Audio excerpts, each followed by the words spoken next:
Hi. As part of my day investigating how travel affects the sustainability of a business, I'm talking to Paul Dickinson, who's the director of EyeNetworks, a company that offers video conferencing services and telepresence services. So, first, Paul, tell me a bit about what video conferencing actually is, how it works, and just how easy it is for an everyday business to adopt it. Well, video conferencing is a combination of an incredibly simple thing and it's a bit more complicated than it looks at first sight. In the simplest terms, it's like video phones or like a telephone conversation where you can see the other person. I have heard it said that video conferencing isn't a brilliant term actually, because the more people you try and introduce to a meeting, particularly at one end, so lots of people around a table, the worse the quality of the imagery. And often video conferencing has tiny little heads and you can't really see anybody, and it's a bit of a waste of time. The big lesson is to look at TV news, where it's their kind of day job to use video phones, and then you tend to have somebody almost filling the screen with just their head. That's really the best way to do it. But long story short, it's a range of different technologies that allow you to communicate without travelling. Okay, and how is it easy for a business to adopt it? Is there a lot of technology involved?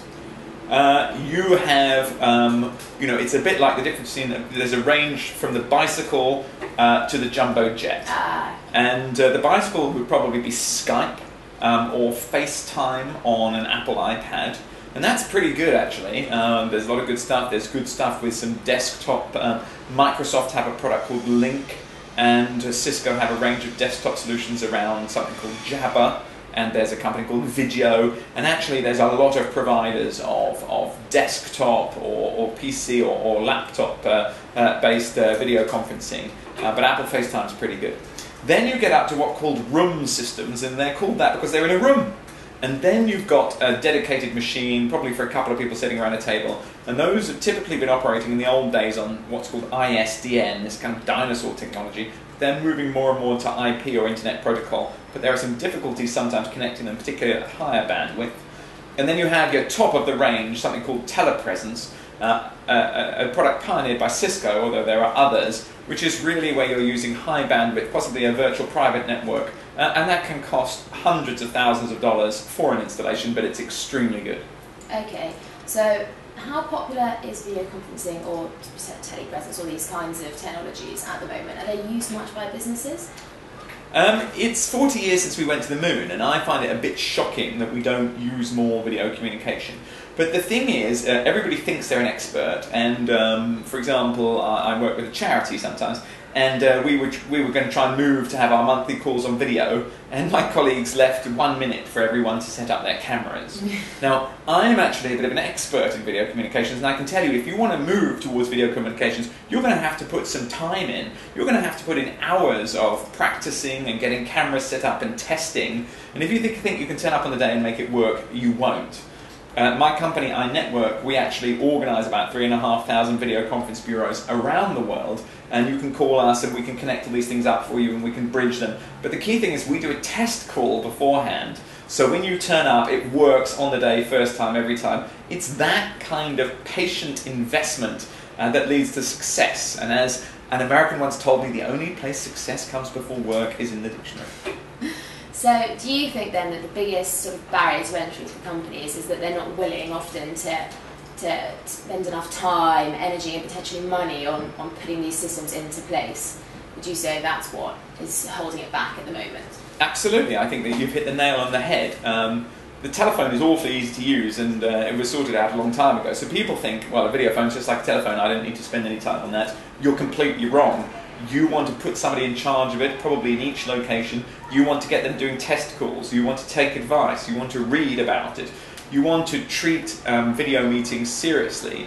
You want to recognize you're on a learning curve, and it's going to take you a while to learn how to use the technology. But there are huge positive results from it, because although nothing will be as good as you and I sitting next to each other, if I've got up at 6 in the morning, gone to an airport and flown, a long way to get to be with you, that inconvenience isn't readily understood by people, but it's a big factor, and it's where video offers the opportunity.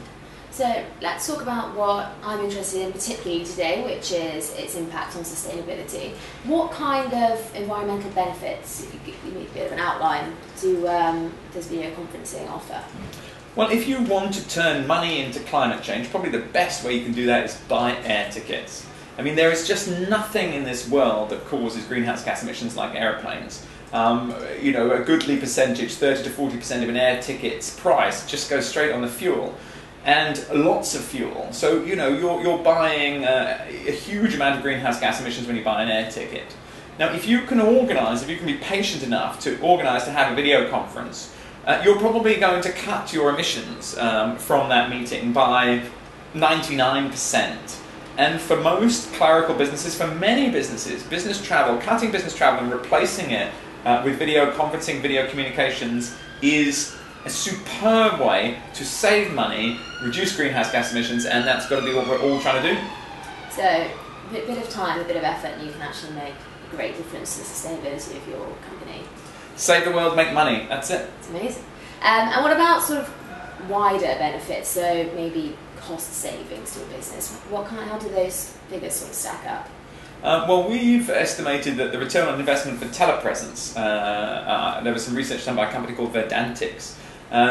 Big companies are getting the money back in about 18 months. I've heard of TNT invested 3.2 million in video conferencing and got the money back in less than a year. So the return on investments can be very impressive, but you do have to actually stop people travelling so much. So Peter Backer, the chief executive of TNT, he invested in the kit, but he also made a rule saying that staff had to cut internal transport travel by 20%.